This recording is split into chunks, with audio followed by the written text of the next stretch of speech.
everyone. I'm Meteorologist Nicole Madden here, checking in with the storms that we're still seeing across the area. That main threat for the Charlotte metro area has passed, and that tornado watch has been allowed to expire. You can actually even see the clouds starting to clear out here in Charlotte, although we're still seeing some of those showers that move through. We will gradually see those clouds clear, but likely going to see a couple more scattered showers later this afternoon, and the winds will remain gusty. Not the entire area is out of the woods just yet. We're still watching an area to the east here of 77 where we're picking up some stronger gusts and still seeing some heavy rain. That is across parts of Chesterfield, Anson, and Richmond counties.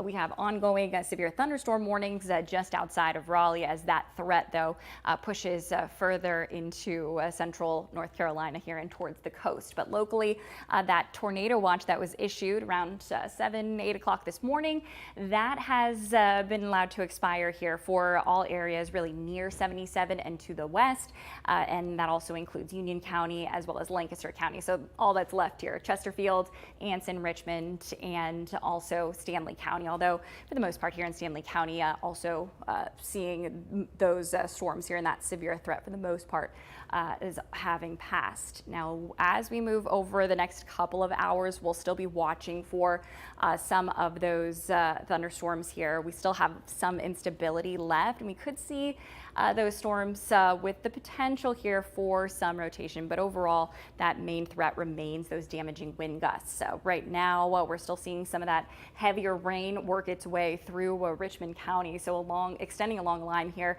from Wadesboro into Rockingham, but really this storm stretches from north to south, which is where we're going to put that track for you. So really just north of Richmond County here along 73, that's where we're seeing this push off to and really slowing down. So it is really just dying down a little bit, which is why that severe threat will likely extend a little bit longer as we do see that late morning here flourish of some of that instability. So looking at Crossway by 10:24, into Hoffman by 10:26, and into Laurinburg here by 10:30.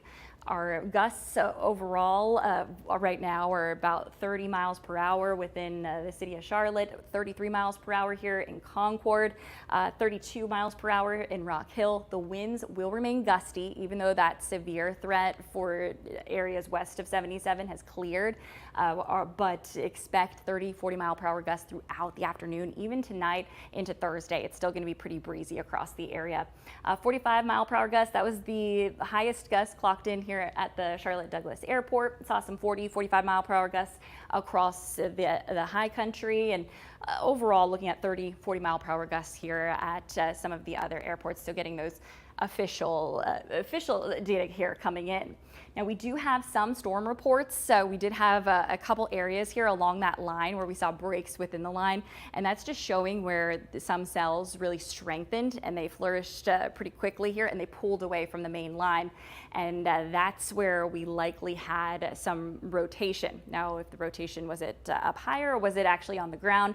It started back in Chester County, and it was actually the same cell here that worked its way up. So we have some damage reports south of Rock Hill, and also some of those damage reports here in Union County, which look more likely that we may have something here, and the National Weather Service office is coming out to check on this. So this is east of Indian Trail, I believe, which is where we're checking in with that, and this is near Porter Ridge High School, where we do have some reports of some trees down.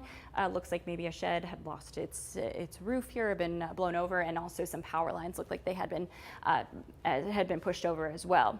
A new damage report here, or wind damage report, also coming out of Stanley County, northern Stanley County, that is. So it looks like that same cell just tracking right to the north, and that was around 8:30 for the Union County storm that we were monitoring here.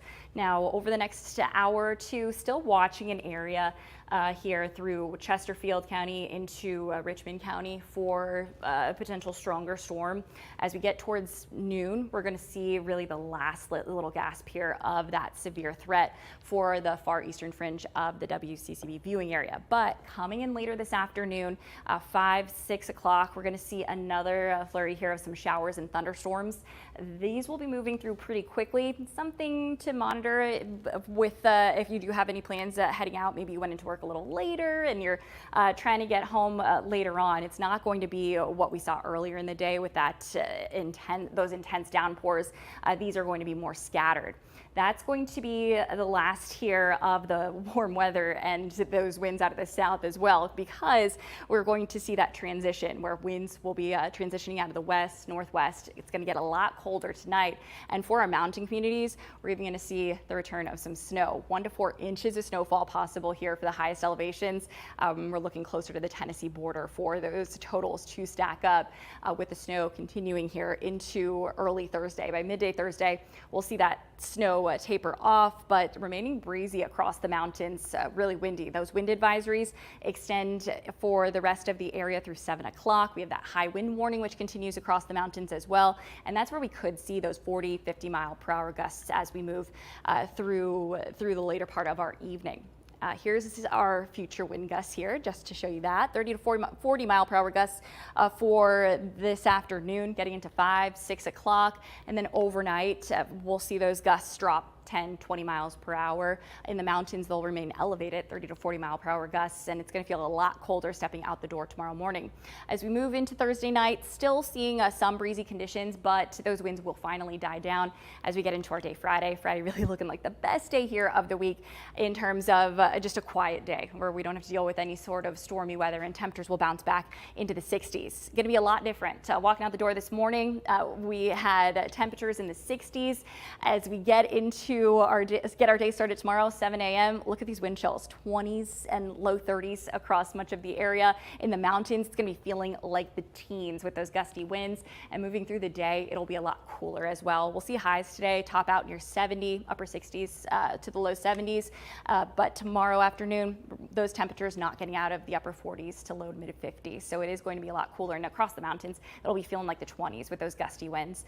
Winds, though, dying down Thursday night into Friday. Friday overall going to be a more quiet day for us. And then we have another cold front this weekend. Right now looking like more scattered showers and thunderstorms, and not like what we saw earlier in the day. Karen, do we have any questions? Oh, no questions. Okay, just a statement, so we'll check that. Oh yeah, you download the WCCB weather app. Karen, do you happen to know any power outages that we saw? I know that we had some reports during Rising when we had that line really intensify. There were about 15,000 across the state, most of those in western North Carolina, but just to give an update there, because definitely seeing some reports of some of those power lines down, and of course, getting these gusty winds through the afternoon, there could still be some scattered power outages.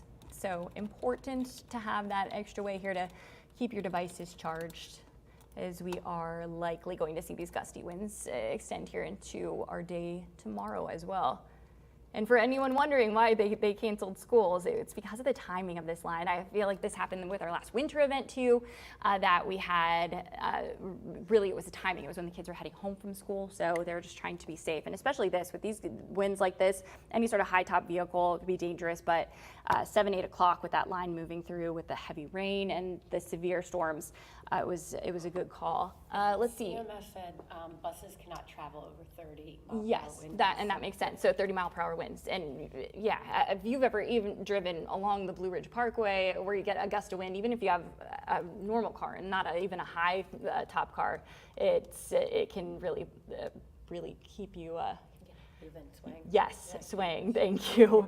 So yeah, looking at the power outages, 15,000 across the state. Looks like most of these outages are in western North Carolina, actually coming out of Asheville. Seeing a lot of those in the Charlotte metro area, about 100. This is coming from Duke Energy, and it looks like we have about 1,000 here in Wilkes County, and also in Greensboro, which I know we did have a few cells that passed through Greensboro, where we did have see a tornado warning here, but damage reports, I haven't seen any for that coming through here for that. Let's see, just going to do a final check here, and if anyone has any questions about the storms, we will be able to answer them for you, and we'll be writing back to you too. So please, you can add your questions there. Just checking in with to see if we're getting any more damage reports in, and doesn't look like it's the case. So let's see here, a tree down, but that's east into Clayton. Let's see here. Yeah, and some reports of some 60-mile-per-hour gusts coming in from some other data sites. So we will be stacking those up for you too. But if you are in Richmond, Anson, Chesterfield counties, still hang tight here. That severe threat will be ending for you shortly. The heavy rain that we're seeing east of 77 is going to be pushing out as well. But going into the afternoon, still potential for a couple of spotty showers and thunderstorms. But overall, that severe threat will be fading. It's going to be moving towards central North Carolina and then closer to the coast later today. Our gusts, it will remain gusty through the afternoon, so winds not dying down just yet, but temperatures here are going to peak early afternoon, and then they're going to fall really quickly here tonight. So prepare for that cold blast. We're definitely in the thick of the spring season here and severe weather season, so really important to make sure that you have ways to get those alerts here, like downloading the WCCB weather app. You can set, if anyone has any trouble here with trying to set up those notifications, or maybe the warnings aren't coming through for you, I can guide you through too. So please reach out and I will help you set that up. And also check in with the WCCB Charlotte website here, because we have updates there for you, and you can stream even if you are on the go. And that is, yeah, we'll continue. I'll still be here through the next couple of hours. So monitoring the last of those storms as they clear the region. Hope everyone stays safe today, and make sure you are watching WCCB Charlotte here tonight. News at 10 with meteorologist Caitlin Wright, and then again tomorrow on Rising. We'll be back here if you are going to tune in on air right before noon.